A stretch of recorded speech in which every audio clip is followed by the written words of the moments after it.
Olá, meus irmãos, graça e paz. Meu nome é Rodolfo Crispim, sou aluno do Seminário Carisma em Londres e fui escolhido entre os alunos para fazer o primeiro trabalho de apresentação de algum tema bíblico.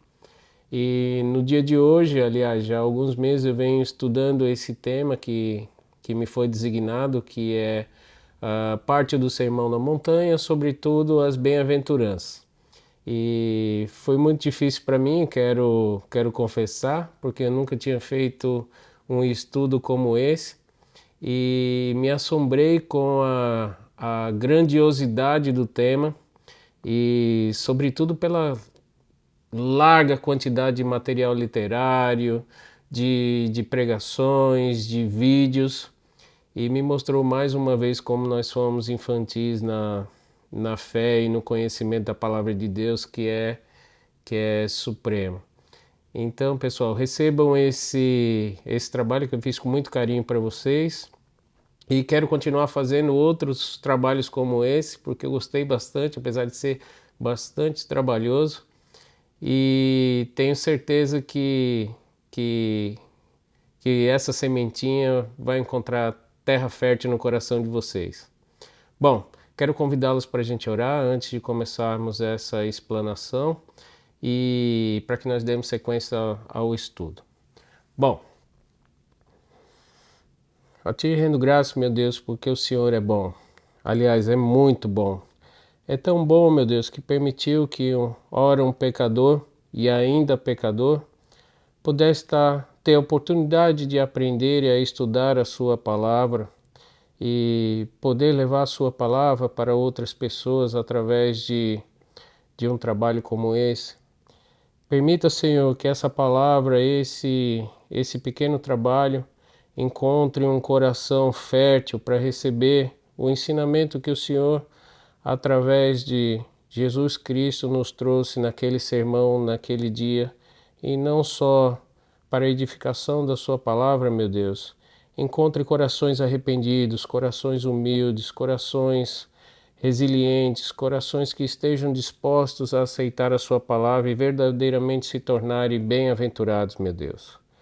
Espírito Santo, ilumina o meu entendimento, ilumina as minhas palavras, ilumina o meu discernimento, para que eu só possa levar a verdade para os meus amigos, os meus irmãos que aqui estarão assistindo.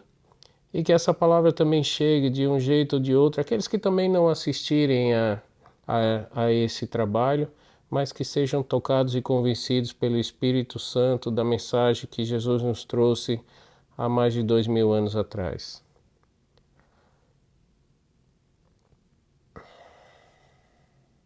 Bom, vamos lá, pessoal.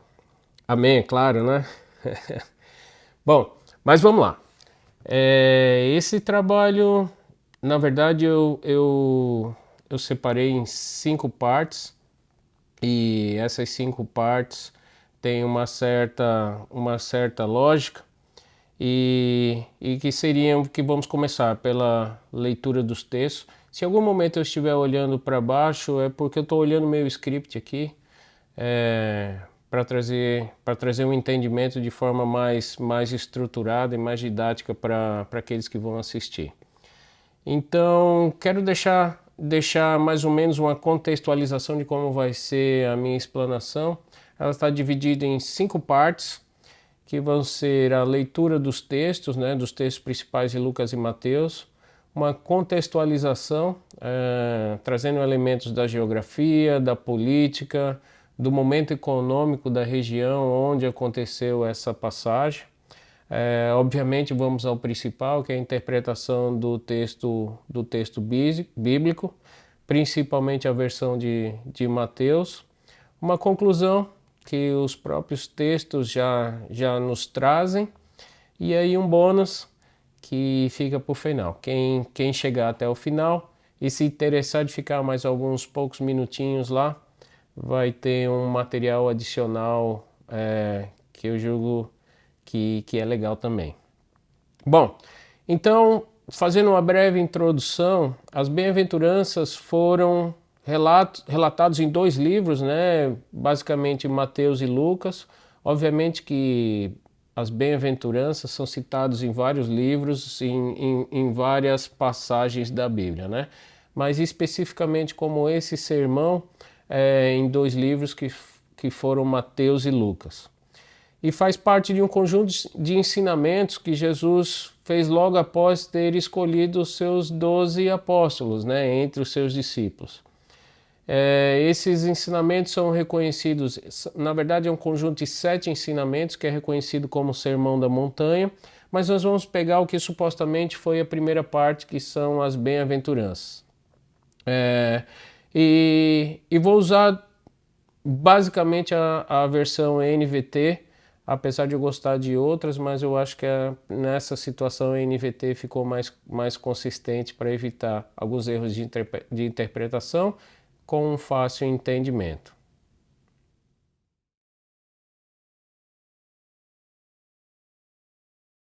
Felizes os pobres de espírito, pois o reino dos céus lhes pertence. Felizes os que choram, pois serão consolados. Felizes os humildes, pois herdarão a terra. Felizes os que têm fome e sede de justiça, pois serão saciados. Felizes os misericordiosos, pois serão tratados com misericórdia. Felizes os que têm coração puro, pois verão a Deus. Felizes os que promovem a paz, pois serão chamados filhos de Deus. Felizes os perseguidos por causa da justiça, pois o reino dos céus lhes pertence. Felizes são vocês, quando por minha causa sofrerem zombaria e perseguição, e quando outros, mentindo, disserem todo tipo de maldade a seu respeito. Alegrem-se e exultem, porque uma grande recompensa os espera no céu. E lembrem-se de que os antigos profetas foram perseguidos da mesma forma. Então Jesus se voltou para seus discípulos e disse: Felizes são vocês, pobres, pois o reino de Deus lhes pertence. Felizes são vocês que agora estão famintos, pois serão saciados. Felizes são vocês que agora choram, pois no devido tempo rirão. Felizes são vocês, quando os odiarem e os excluírem, quando zombarem de vocês e os caluniarem como se fossem maus porque seguem o Filho do Homem. Quando isso acontecer, alegrem-se e exultem, porque uma grande recompensa os espera no céu. E lembrem-se de que os antepassados deles trataram os profetas da mesma forma.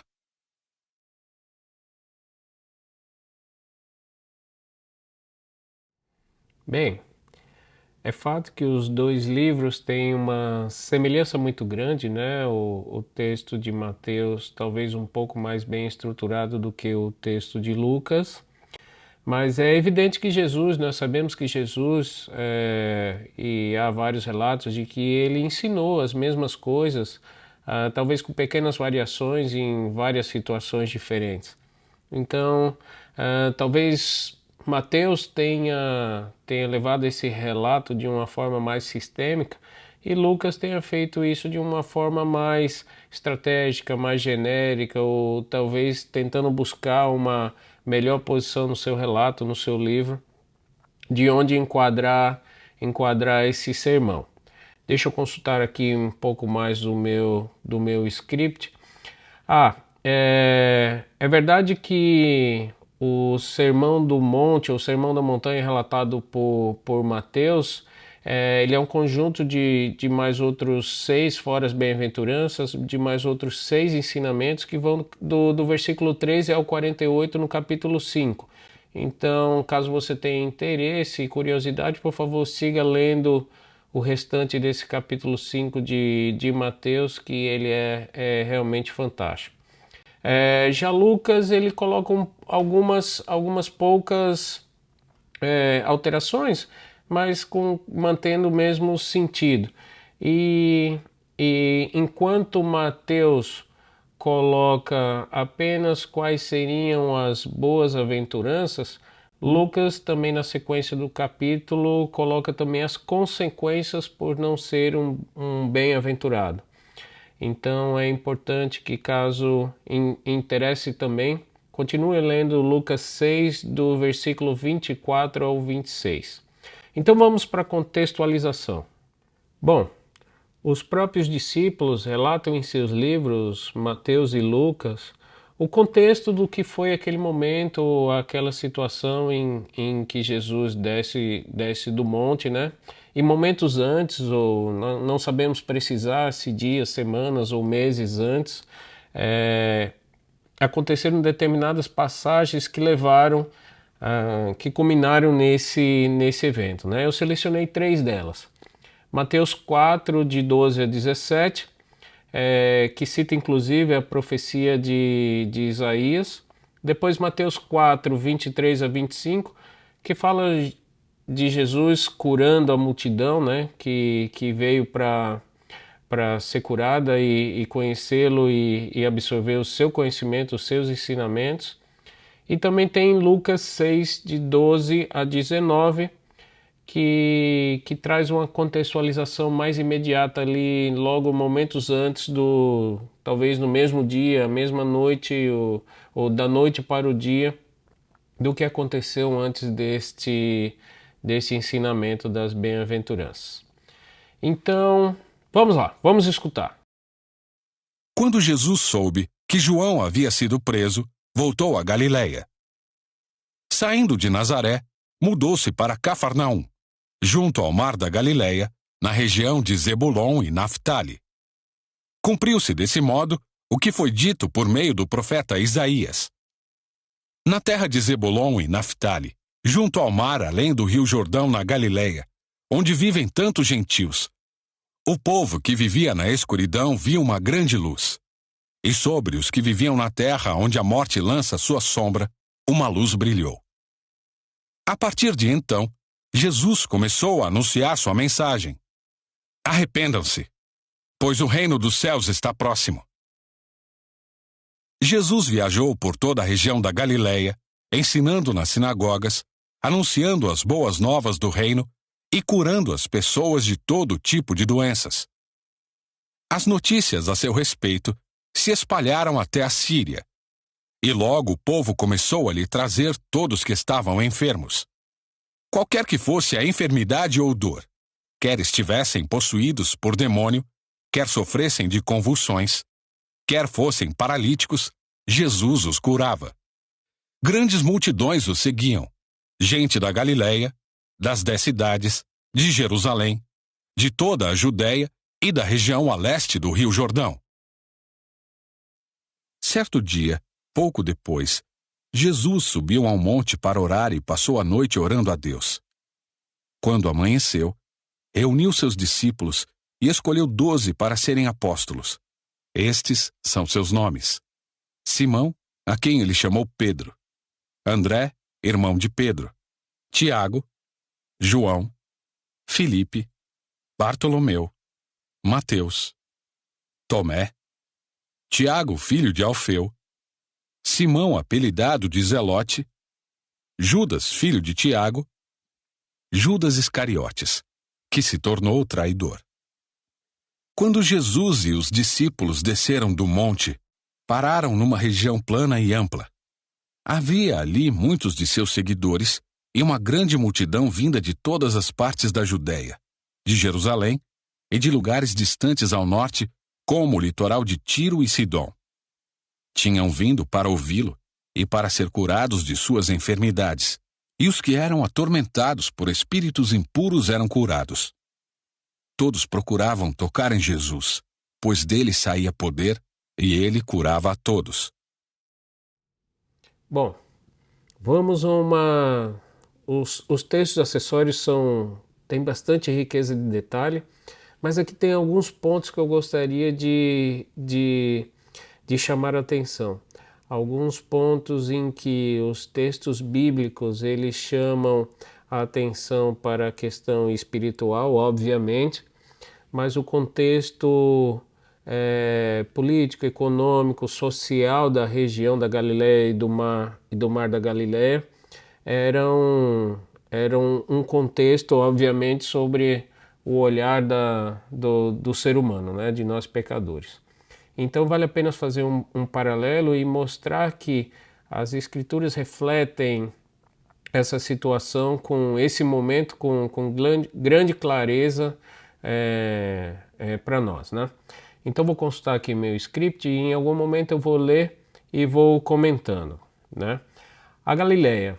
A Galileia, desde sempre, desde a antiguidade até agora, né, é uma região situada no extremo norte de Israel, a oeste do Rio Jordão e do Mar da Galileia.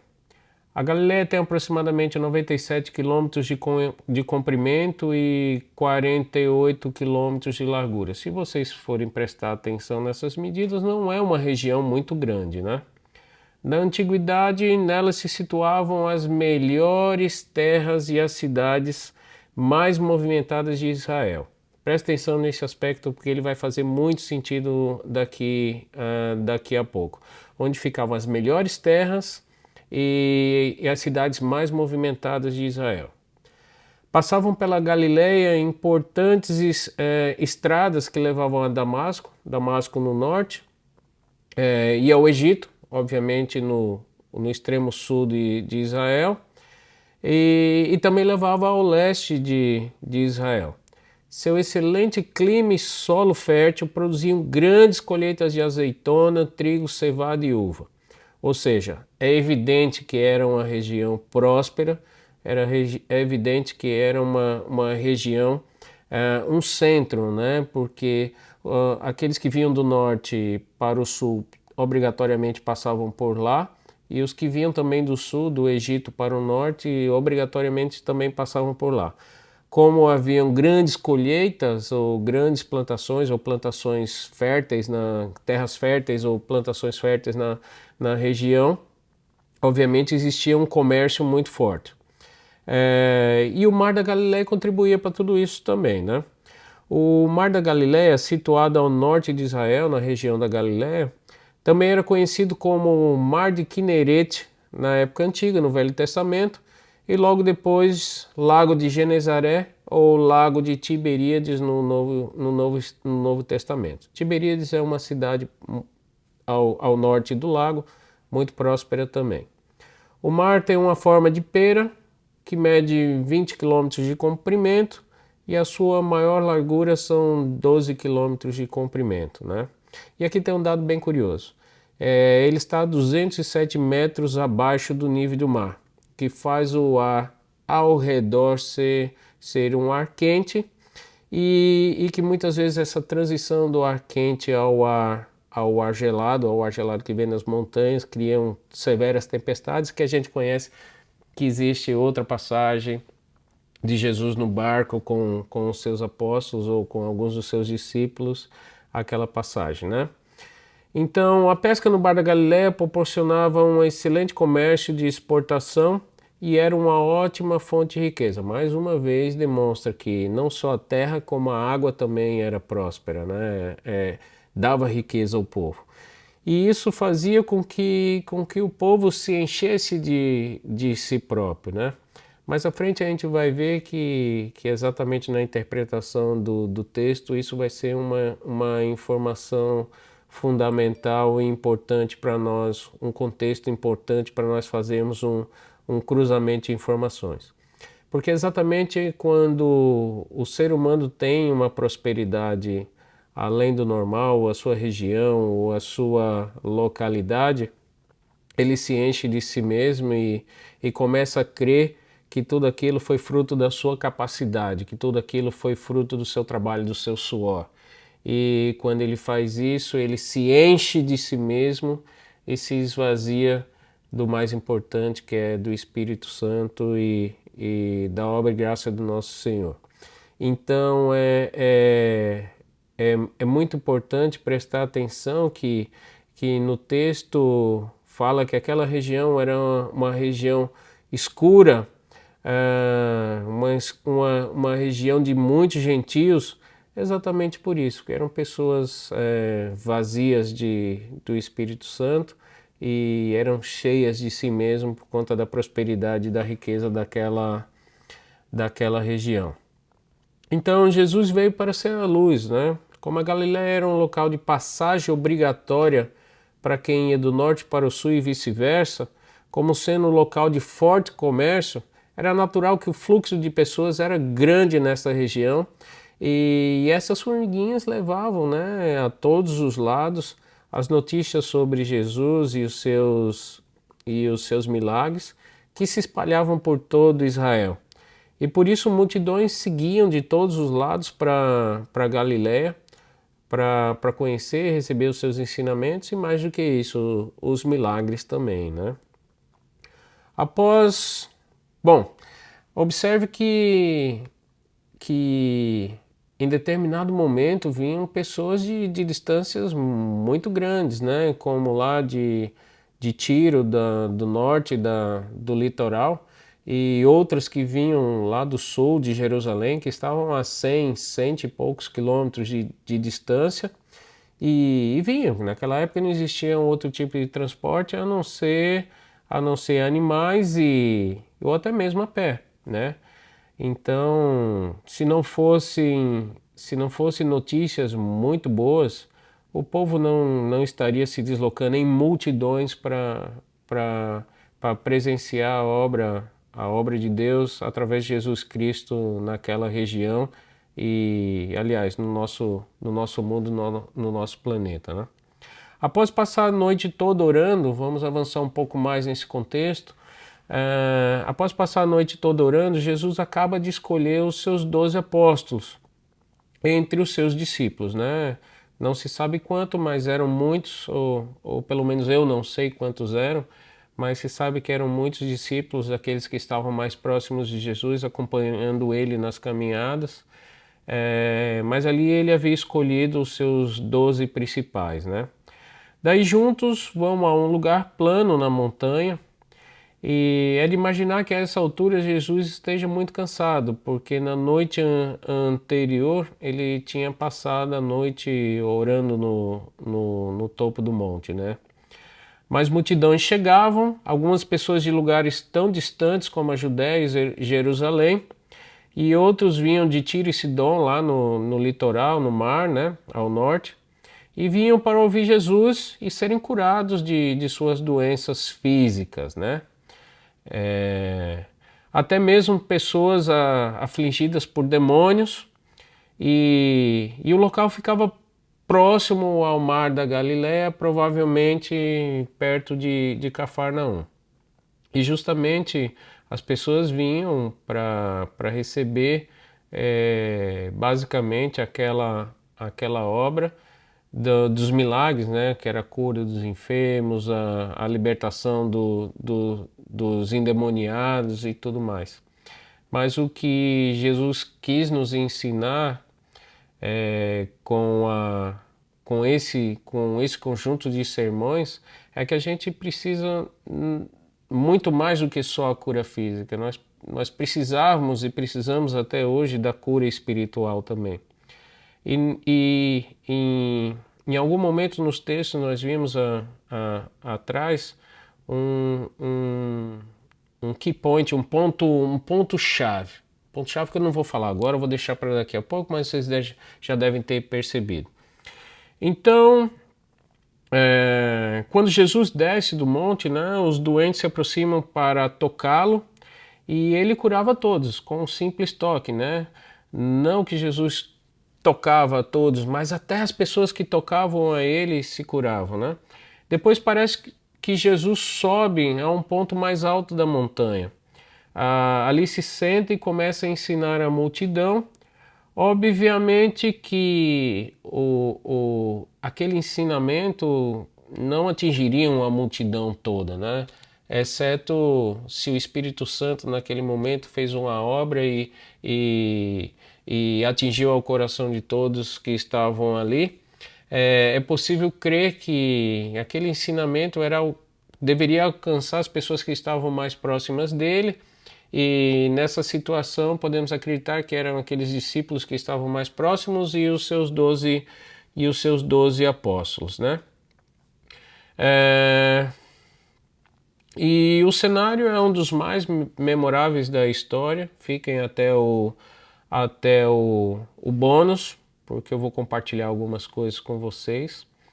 E podemos imaginar, fazer um exercício de imaginação e visualizar, com a ajuda do Espírito Santo, aquele cenário onde Jesus sentado na encosta da montanha, proferindo seu famoso Sermão do Monte e as bem-aventuranças, que possivelmente foi a primeira parte desse sermão, explicando às pessoas certas virtudes que serão abordadas, abençoadas por Deus, né?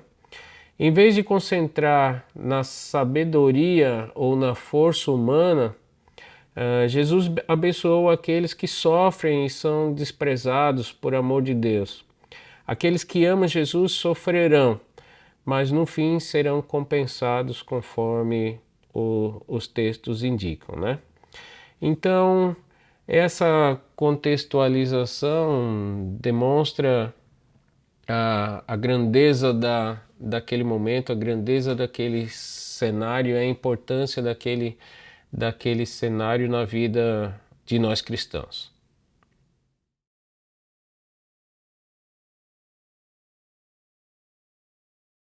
Bem, meus irmãos, então vamos à interpretação literal do texto. E eu quero começar, não, obviamente não só literal, mas a interpretação completa do texto. É claro que eu não tenho todo o conhecimento e a profundidade do conhecimento que, que requeriria para falar sobre esse tema, porque ele é realmente um tema muito rico em detalhes, mas eu quero colocar aqui o máximo do meu empenho, o máximo do que eu consegui fazer nessas últimas semanas, do que eu consegui ler e estudar, para em poucos minutos tentar clarear o entendimento de vocês com relação a esse tema. E não podemos avançar sem definir o que é alguém bem-aventurado, ou o que são as bem-aventuranças, né? O bem-aventurado é um adjetivo que significa ser muito feliz, né? Do hebraico vem como feliz, ou a origem da palavra teria o mesmo significado de feliz ou felicidade, ou ser muito feliz. É também um substantivo masculino que nomeia aquele que tem a glória e a bênção dos céus, né? Aquele que é o muito feliz. A expressão bem-aventurado é citada diversas vezes na Bíblia Sagrada, nos textos, e a felicidade celeste é fundamentada na fé e na obediência da palavra de Deus. E aqui tem um ponto importante que eu tinha falado no highlight logo lá no começo dessa explanação. Um dos requisitos para ser bem-aventurado é se arrepender, como Jesus nos ensinou. E nós vamos poder perceber que você só atinge determinados critérios ou determinadas características que Jesus descreve como sendo um bem-aventurado, e só é possível atingir aquela característica se você definitivamente se arrepender. Não há outro caminho. A felicidade celeste, que é fundamentada na fé e na obediência à palavra de Deus, que gera a felicidade capaz de resistir os momentos mais difíceis da vida. Isso é uma definição, uma caracterização do que é ser um bem-aventurado, ou o que é o significado da palavra bem-aventurado ou bem-aventurança. Então vamos para o texto, versículo a versículo. Bem, meus irmãos, vamos a Mateus 5, versículo 3. Felizes os pobres de espírito, pois o reino dos céus lhe pertence. Foi logo assim que Jesus começou. E aqui esse é um ponto que muitas das vezes gera uma deficiência de entendimento, ou um erro de entendimento, ou uma interpretação diferente do que é o real sentido do que é ser pobre. Algumas versões falam só bem-aventurados os pobres, né? Eu usei justamente a versão NVT porque ele coloca aí a segunda parte da expressão e caracteriza isso como sendo os pobres de espírito, que guia a gente a uma interpretação mais correta, né? Ser pobre de espírito significa reconhecer suas próprias falhas e a sua dependência total em Deus. Então vocês vão lembrar que lá, logo no início, nós falamos sobre a condição socioeconômica, política da região da Galileia, e vocês vão entender por que Jesus falou isso, por que Jesus pontuou isso, essa questão. Eu já adiantei um pouquinho logo no começo, e aqui nesse momento nós vamos colocar mais detalhadamente esse ponto. Aqueles que se sentem satisfeitos, fortes e acham que pode viver bem sozinhos ou com as suas riquezas ou com o fruto do seu trabalho, da sua prosperidade, normalmente não procuram a Deus, porque já estão cheios de si mesmos, acham que são capazes de todas as coisas. E apenas quando uma pessoa reconhece sua própria pobreza, que aí já vem para o sentido literal do texto, né? Somente quando a pessoa reconhece sua própria pobreza é que se vira para Jesus, o nosso Salvador, né? E se arrepende e é salvo. Então aqui já tem a primeira, vamos dizer assim, a primeira ordenância, né? Devemos primeiro nos arrepender, com o arrependimento aceitar Jesus como nosso suficiente Salvador. Obviamente que aquele que se arrepende se esvazia de si próprio, para que o Espírito Santo possa nos inundar com a sua obra. E aí, ao reconhecer Jesus como sendo nosso suficiente, único e suficiente Salvador, a gente começa a chegar próximo da bem-aventurança, né? E somente quem está em Jesus pode entrar no reino dos céus. Outra passagem fala que ninguém vai ao Pai senão através do Filho. E para aceitar o Filho você tem que obrigatoriamente se arrepender e se esvaziar de si próprio para que o Espírito Santo faça a obra no seu coração. E é por isso que o reino pertence aos pobres de espírito. Então aquele key point que eu falei logo lá no início, que talvez tenha passado despercebido para alguns, mas que vai ser uma boa parte, vai ser usado como um bom argumento para boa parte desse estudo, é justamente o arrependimento. Apenas as pessoas que verdadeiramente se arrependem, que se esvaziam de si mesmos, que empobrecem o seu espírito para que o seu espírito próprio, né, possam estar aptos e deixar a casa, o coração pronto para receber a grandeza do Espírito Santo e de Jesus Cristo e da salvação. Então vamos, meus irmãos, para Mateus 5, versículo 4, que fala que são os felizes os que choram, pois serão consolados. Eu tenho que me controlar para não falar determinadas coisas, porque às vezes não convém. Então vamos lá. As pessoas que choram são bem-aventuradas porque serão consoladas. Jesus é o nosso consolador, o único que pode dar conforto verdadeiro. E aqui voltamos àquele key point que é o arrependimento.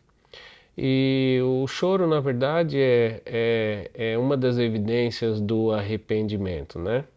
Agora aqui tem aqueles que choram lágrimas de crocodilo. Eu falo lágrimas de crocodilo porque não existe crocodilo. Existe... Aliás, nem existe lágrima de crocodilo, vai. Existe aqueles que choram com medo das consequências dos seus pecados, né? E não pelo arrependimento. Esses dias atrás estive conversando com um dos nossos professores, o Rafael, e ele citava bastante essa situação, né?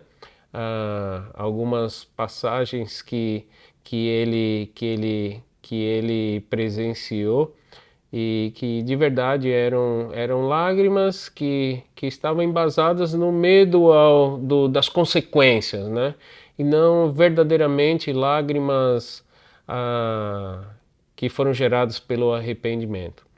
Então, a tristeza, segundo Deus gera arrependimento pelos pecados e mudança da vida. Aquele que verdadeiramente se arrepende, chora como fruto do seu arrependimento, recebe o consolo de Deus.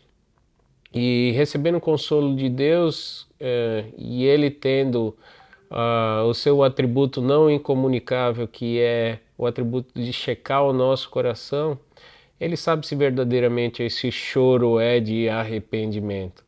E quando é de arrependimento, meus irmãos, tenha certeza que o Pai não deixa de perdoar o seu filho, sobretudo quando ele aceita o seu irmão Jesus, né, como sendo nosso único e suficiente Salvador, e é aquele que tem a capacidade de nos levar até o Pai.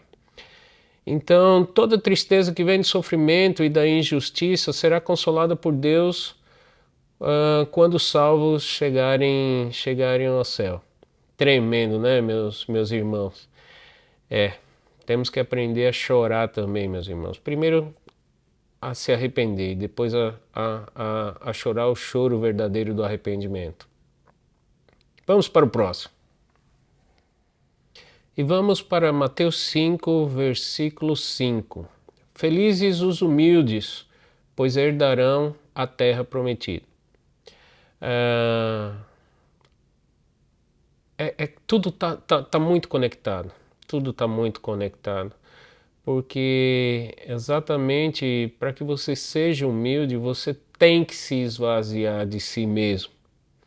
E quando você se esvazia de si mesmo, uma das primeiras características um dos primeiros frutos do arrependimento é o choro que nós acabamos de ver e o arrependimento, né? Que nós vamos falar muito a respeito disso. E aqueles que a bênção dos humildes é receber a terra por herança. Não há lugar para arrogância entre os filhos de Deus. Os humildes serão abençoados porque reconhecem que a glória toda pertence a Deus. Lembra quando nós falamos que o contexto social da Galileia naquele momento era um contexto de muita prosperidade? E obviamente as pessoas estavam muito cheias de si, muito confiantes em si mesmas, porque não precisavam de mais nada, porque já tinham tudo, porque já tinham tudo que era suficiente para elas em forma material, né? Porque de forma espiritual e o que é importante de verdade, que é a vida eterna, elas ainda não tinham e não sabiam disso, né? Porque estavam na escuridão da morte. E a profecia de Isaías fala que viria uma luz muito forte para libertar o povo daquela escuridão. E justamente é isso, as pessoas estavam na escuridão porque não havia humildade no coração delas, né? Elas estavam cheias da autoconfiança, da autossuficiência, que a riqueza e a prosperidade da região trazia. Então é evidente que Jesus, observando isso, não pôde deixar de ensinar qual seria o resultado daqueles que se entregassem à humildade, né? E que bom que alguns aprenderam e nós continuamos aprendendo, meus irmãos também continuam a aprender, né? É um aprendizado que não termina nunca, e quando nós nos damos conta que estamos nos afastando dessa posição de humildade, devemos nos arrepender e voltarmos a centrarmos naquilo que Jesus nos ensinou. Vamos para o próximo? Então agora nós vamos para Mateus capítulo 5, versículo 6, que fala que os felizes, os que têm fome e sede de justiça, pois serão saciados. Bom, o que o texto quer dizer com isso, meus irmãos, é que aqueles que têm fome e sede de justiça serão felizes porque receberão exatamente o que desejam. Deus vai fazer justiça. Um dos elementos da armadura de Deus é a couraça da justiça. E quem ama Deus ama a justiça e procura fazer o que é certo.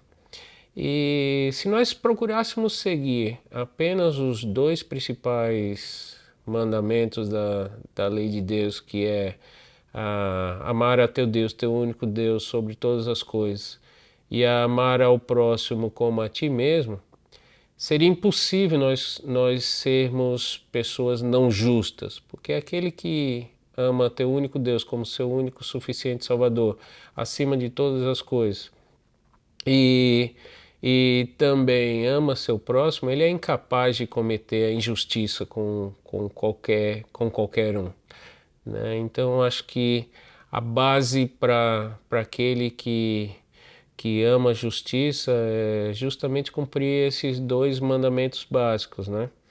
E o pecado causa injustiça, e quando Jesus voltar, ele vai restabelecer toda a justiça. Obviamente que Jesus foi um dos maiores injustiçados de todos os tempos. Um dos maiores não, com certeza foi o maior injustiçado de todos os tempos. E nós devemos honrar a Ele, sendo pessoas justas com o nosso Deus, com Ele e com os nossos irmãos. Se nós procurarmos sermos justos apenas a esse nível, né? Só apenas a esse nível. Tenho certeza que seremos bem-aventurados. Vamos para o próximo? Bom, Mateus 5, capítulo 7. Felizes os misericordiosos, pois serão tratados com misericórdia. Bom, é mais do que chover no molhado, né? Porque tudo remete às mesmas coisas, o mesmo ensinamento. Não quero dizer de forma nenhuma que Jesus choveu no molhado aqui, de forma nenhuma. Eu é que estou morrendo, chovendo no molhado, porque o meu pouco conhecimento só me permite ir direto aquelas coisas que são recorrentes, e não me parece ser, pelo menos na minha pouca sabedoria, não me parece ser errado, porque tudo está, ao meu ponto de vista, embasado no arrependimento e no cumprimento de determinados princípios, né? Então, quem é misericordioso também receberá misericórdia. Assim como Deus mostra misericórdia e perdoa, seus adoradores devem mostrar misericórdia por outras pessoas também. E somente uma pessoa arrependida de ter feito um mal ou algo errado, verdadeiramente tem misericórdia de outra pessoa, né? E não só ter misericórdia, é também reparar os seus erros, os seus pecados, e perdoar as pessoas que em algum momento também cometeram algum pecado contra nós ou contra outras pessoas, né? E Deus é a figura maior do que é ser misericordioso e o ser supremo do perdão, né? Então a misericórdia vem realmente entender a misericórdia de Deus. Ele ama cada pessoa e oferece perdão para aliviar o sofrimento, apesar de ninguém merecer, porque somos pecadores, né? E continuamos pecando. Da mesma forma, quem é salvo por Jesus aprende a ter misericórdia de outras pessoas por amor, né? Isso é um elemento fundamental nesse estudo, que infelizmente muitas pessoas, no nosso ponto de vista material, humano, não merecem a nossa misericórdia. Mas aquele que deu a sua vida para nos salvar, a sua vida para nos livrar de todos os pecados, maldições e condenações, esse sim merece que nós, por respeito a ele, perdoemos os nossos irmãos e tenhamos misericórdia com eles. Então isso é mais do que suficiente, pessoal. É um argumento mais do que suficiente para nos convencer a ser misericordiosos e perdoarem os nossos irmãos. E por reconhecer isso, nós estamos expostos à graça de Deus, à misericórdia dele e ao perdão dele também. Vamos lá para Mateus capítulo 5, versículo 8. Felizes os que têm coração puro, pois verão a Deus. Fácil, né? É só purificar o coração. Quem é puro de coração receberá a bênção de ver a Deus. Nada de impuro pode entrar na presença de Deus. Jesus veio para purificar-nos do pecado, transformando corações. Apenas quem se deixa ser purificado por Jesus pode ver a Deus. Tem um erro aqui. E de propósito eu deixei esse erro para termos a oportunidade de desenvolver melhor esse entendimento, né?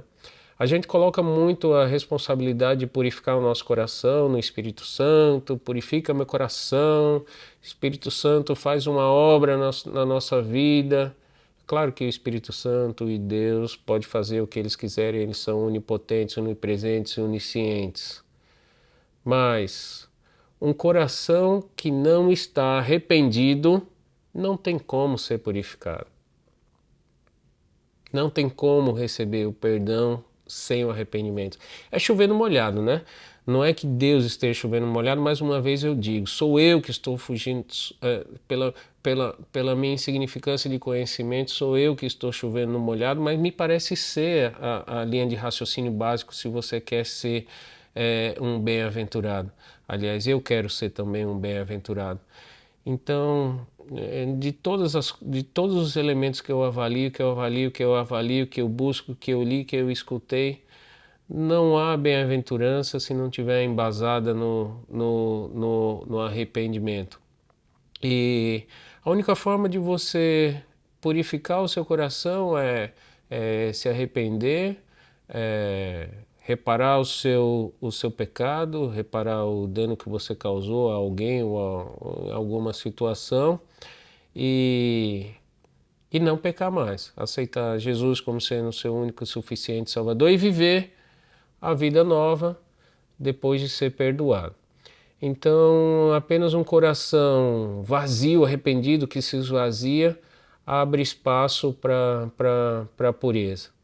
E dessa forma também abre espaço para receber a graça de Deus. Vamos para o próximo? Bom, vamos lá para Mateus 5, versículo 9.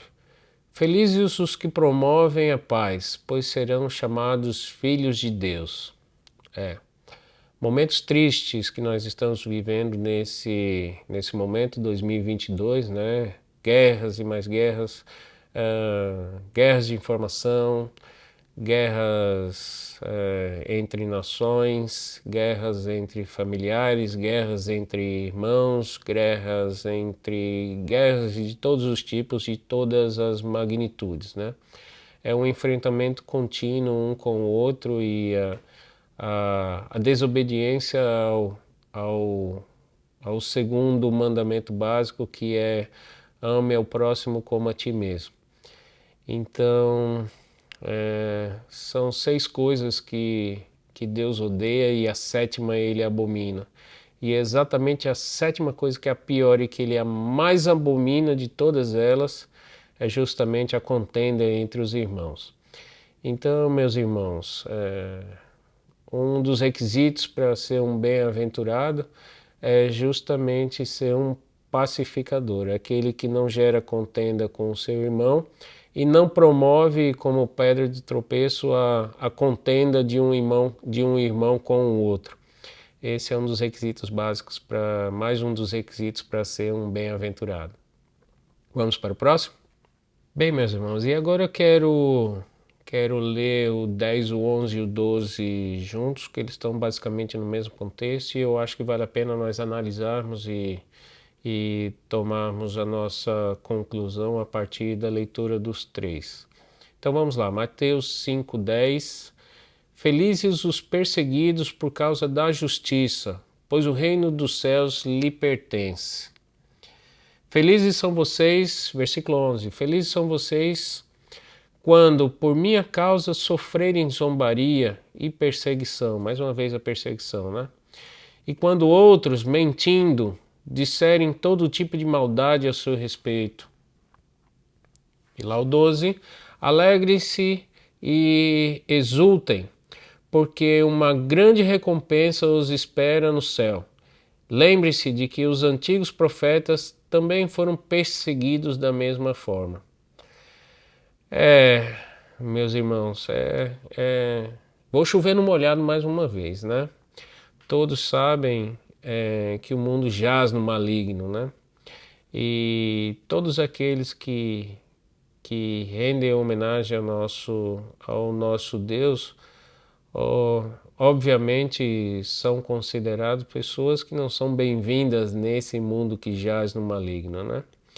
E sobretudo aqueles que são justos, né, ou procuram ser justos e que têm o coração puro, aqueles que são humildes e tudo mais, são muitas vezes aproveitados, humilhados, maltratados por aqueles que são do outro lado, que são da escuridão, né? E quem é perseguido por causa da justiça e do amor a Jesus receberá grande recompensa no céu. O mundo odeia os seguidores de Jesus, porque está debaixo do domínio do inimigo. Mas o sofrimento aqui na terra não é nada comparado com a recompensa do céu. E com a recompensa que Deus preparou para os seus filhos perseguidos, sobretudo aqueles que forem perseguidos por conta do seu filho.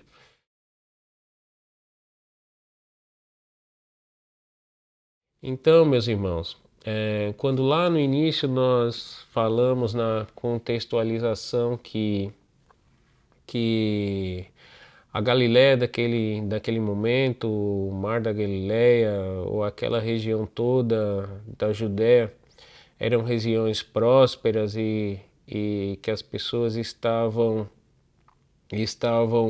muito cheias de si mesmo, eram pessoas que justamente não sentiam necessidade de ter esse tipo de ensinamento que nós vimos aqui nesses últimos 12, 13 versículos, aliás, 10, 11 versículos. Então, justamente era um ambiente que estava exposto à escuridão do maligno e que requeria sim um choque de realidade, um ensinamento definitivo, que é justamente o mapa. Naquela época não existia GPS, mas com certeza esse é o GPS para quem quer ir, é uma das rotas para quem quer ir para a presença de Deus. Obviamente que ninguém vai ao Pai senão guiado pelo Filho, né? Aquele que não aceitar o Filho jamais será colocado na presença do Pai. Então é importante demais que a gente tenha isso como nosso GPS do dia a dia, né? A nossa rota em companhia de Jesus Cristo e do Espírito Santo para irmos ao encontro do Pai no momento certo. Ninguém quer ir antecipado, né? Né, meus irmãos? E foi muito recompensador para mim estudar esse sermão, essa guia que nós tivemos de Jesus Cristo para serem as pessoas que o Pai se orgulharia de dizer: oh, meu filho bom e amado, eu te amo, te perdoo, te abençoo e aqui estarei esperando por você quando for a sua hora. Então, fico muito feliz e até emocionado por ter sido guiado pelo Espírito Santo. Eu tenho certeza que que essas palavras e esse entendimento não saíram espontaneamente de mim. Eu tenho certeza que eu não tenho essa capacidade de ter tido esse discernimento. E para quem chegou até aqui, eu vou deixar no finalzinho como bônus algumas imagens. Eu tive a oportunidade de, há poucos meses atrás, visitar Israel. Estive lá no Monte das Bem-aventuranças, das Beatitudes. É um local vou deixar para depois. Bom, meus irmãos, para quem estava interessado especificamente no estudo do texto, eu peço desculpa se me estendi além do tempo que me foi dado. Peço desculpa se cometi também algum erro. Deus conhece meu coração e Ele sabe que foi tentando acertar, que por algum motivo ou por alguma possibilidade eu errei. Tenho certeza que vou continuar me empenhando para fazer outros estudos quando me for designado pelos meus professores, pelos meus mentores, e oro pela vida deles que estão transformando a minha vida através dos ensinamentos deles, que Jesus deixou para eles também. Então, pessoal, nos vemos mais e Deus abençoe vocês e que vocês sejam bem-aventurados.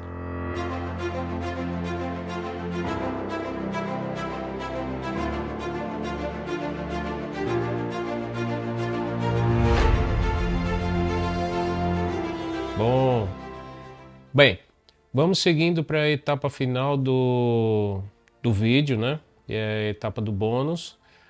Aqui eu vou colocar algumas imagens que eu encontrei e pesquisei aí pela internet, imagens que retratam em vários cenários o Sermão do Monte e as Bem-aventuranças. E vou deixar também algumas imagens que mostram o Mar da Galileia e Cafarnaum e também o Monte das Bem-aventuranças. Estive lá alguns meses atrás e trouxe algumas imagens e fotos que eu acho que vocês vão gostar e vão se imaginar e vão imaginar, exercitar sua criatividade e a imaginação, construindo na cabeça de vocês o que foi esse cenário, que foi essa passagem tão bonita que Jesus nos deixou de presente lá nos livros de Mateus e Lucas. Então vamos lá. Algumas imagens, alguns quadros que retratam aí o Sermão do Monte e as Bem-aventuranças. Alguns são em ladrilho, outros são figuras, outros são pinturas em óleo, outros são feitos em cerâmica, de todos os tipos, né? De todas as características de obra de arte. Alguns mais modernos, outros mais antigos. Tem uns que retratam aqui do terceiro século, né? Imagens muito agradáveis. O que me chama a atenção é que algumas delas, aliás, a maior parte delas mostra Jesus com cabelo longo e barba, né? É uma característica de basicamente todas as imagens.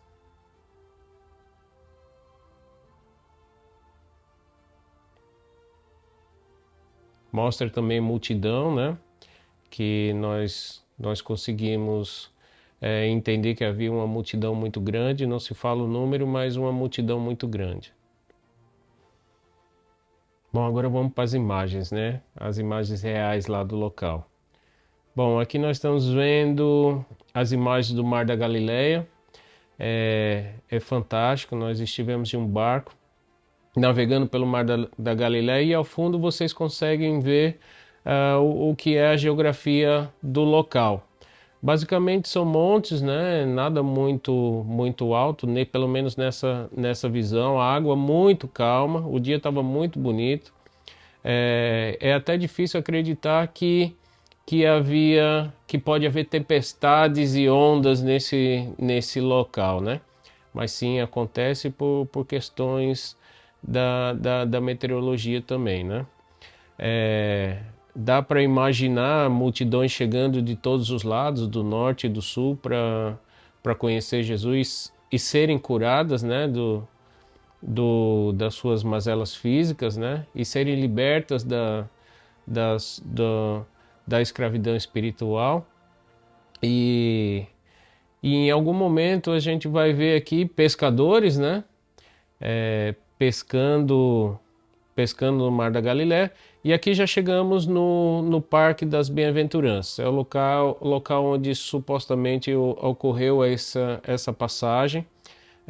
Tem várias fotos aqui, inclusive das Beatitudes, né, ou das Bem-aventuranças. É um lugar muito arborizado, limpo. É cuidado, se eu não me engano, pela Igreja Católica. E tem uma igreja que chama bastante atenção aqui, que depois eu vou falar sobre ela. Aqui é a passagem. Bom, chegou. A igreja, ela mostra lá, tem 8 ladrilhos lá em cima que mostra exatamente as 8 beatitudes. Né? Muito bonito a retratação das beatitudes ou das bem-aventuranças lá no telhado da igreja. E temos uma imagem também da pregação do nosso pastor, que aconteceu com o nosso grupo lá no local. E dá para imaginar mais ou menos que tenha sido daquela forma, né? Jesus pregando aos seus discípulos que viraram apóstolos, né? Depois. E ali todos sentados em pedras, que é um local que tem, por ser um monte, né? Tem aí algumas pedras. E lá ao fundo é possível ver o Mar da Galileia. Bom, aqui também nós temos uma imagem muito legal, muita gente não conhece o que é a semente de mostarda. Inclusive Jesus fala nas passagens bíblicas que se nós tivermos a fé do tamanho de uma semente de mostarda, já seria suficiente, né? E aí está uma semente de mostarda. Nesse lugar tem bastante mostarda, então deve ter sido por isso também que ele tenha usado esse exemplo, né? É muito legal também. Aqui nós estamos na entrada da cidade antiga de Cafarnaum. Na verdade que foi a cidade de Jesus, né? E Cafarnaum, na verdade, é uma cidade grande até, porém aqui ficam as ruínas da cidade de Cafarnaum no tempo de Jesus.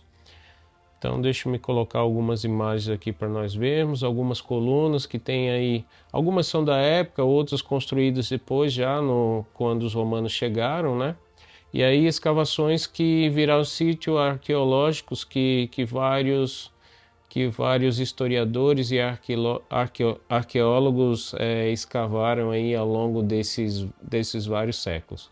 Bom, não vou tomar mais muito tempo de vocês e espero que tenha sido legal ter esperado até aqui para ver esses bônus, e não quero que eles sejam maiores do que a mensagem que Jesus nos deu através do Sermão do Monte e das Bem-aventuranças. Nos vemos na próxima.